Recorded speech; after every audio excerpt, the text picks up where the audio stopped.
The world-famous amber room was a work of singular baroque exuberance. Embellished with over 6 tons of crafted amber, it represented more than a decade of work by some of Europe's finest artisans. In fact, in 2016 it was estimated to be worth over $500 million, but its whereabouts are presently unknown. When the work was finished, in 1770, the room was dazzling, wrote Grigorii Kozlov and Konstantin Akinsha, 2 Russian art historians specializing in the location of looted European masterpieces. It was illuminated by 565 candles whose light was reflected in the warm gold surface of the amber and sparkled in the mirrors, gilt, and mosaics. Stolen from Soviet Russia by Nazi Germany, the amber room disappeared in the chaos of the Second World War. Since then, many theories have attempted to explain exactly what happened to it. Have a trio of treasures hunters from Germany just solved the 70-year-old mystery? In fact, the amber room was just one of many artistic treasures plundered by the Nazis. Hitler, who was a failed artist before entering politics, considered himself an art aficionado and ordered military units, called the Kunstschatz, to steal works of art across Europe. Ultimately, the dictator intended to assemble his collection in a museum of art in Linz, Austria.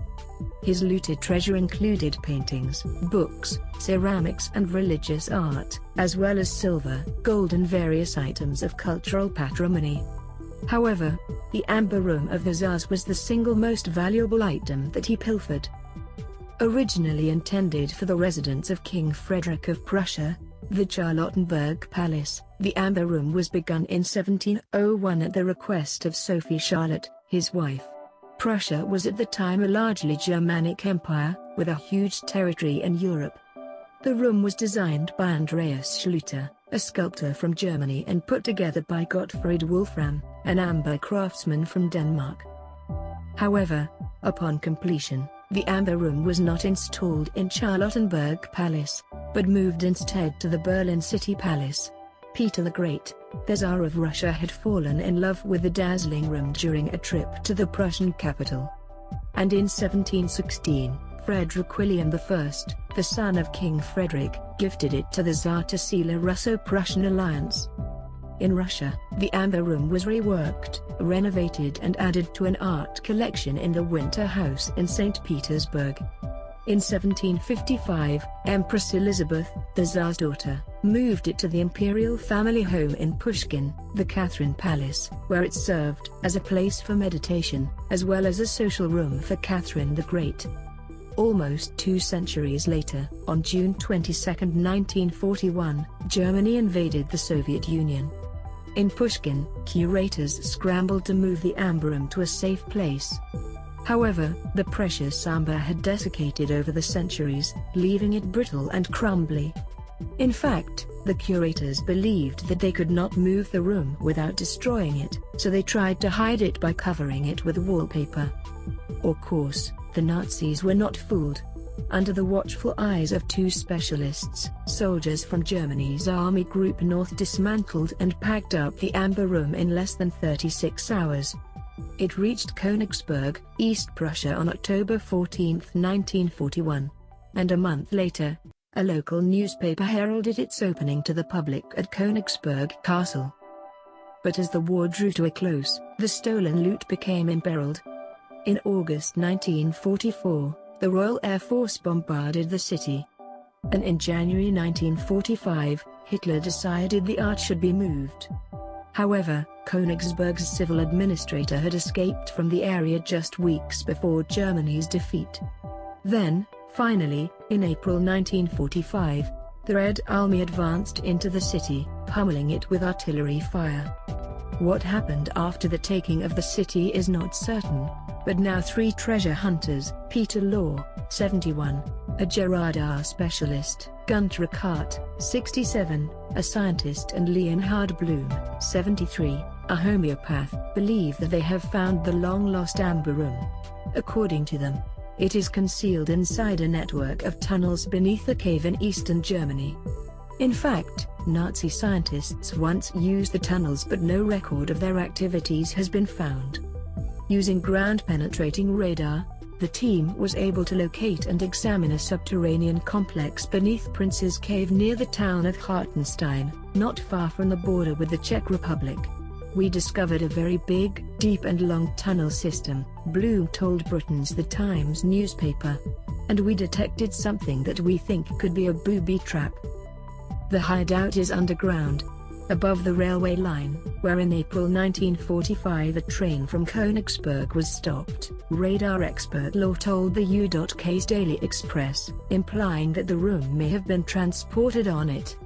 Indeed, marks on trees seem to indicate that crates were moved at the site using steel ropes.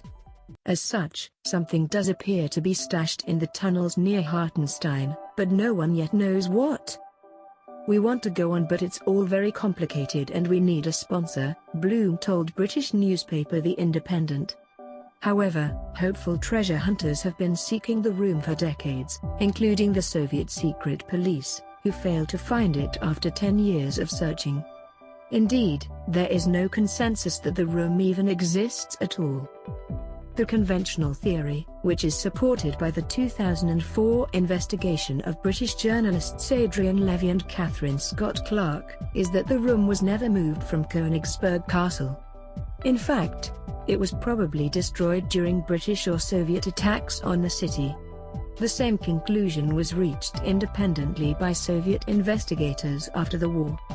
According to a post-war report by the lead Soviet investigator, Alexander Brusov, which was retrieved from Russian National Archive, the Amber Room was destroyed between April 9 and 11, 1945. In fact, those dates refer to the Battle of Königsberg, which concluded with the Soviet occupation of the city.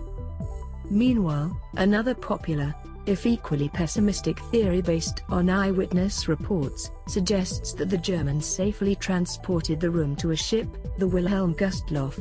But on January 30, 1945, when it sailed from the port of Gdynia, in what is now Poland, the ship was attacked by a Soviet submarine.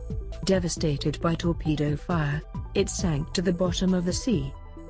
Of course, there are also theories claiming that the Amber Room was never destroyed. For example, according to a documentary broadcast in Germany in 2003, a brigadier called Albert Popp had the room quietly dismantled at the request of his uncle and Nazi regional leader, Martin Muchman. It is, according to the documentary, currently hidden in an old mine in Nordhausen, Germany. Ultimately, the mystery of the Amber Room may never be solved. But anyone who wants to experience its sublime beauty can visit an exquisite replica in Zarsko Selo, Russia, which was constructed over 24 years with the expertise of Russian and German amber artisans. The room may not be an original, but it glows like authentic treasure. Please share this video with friends and don't forget to subscribe to our channel for more stories.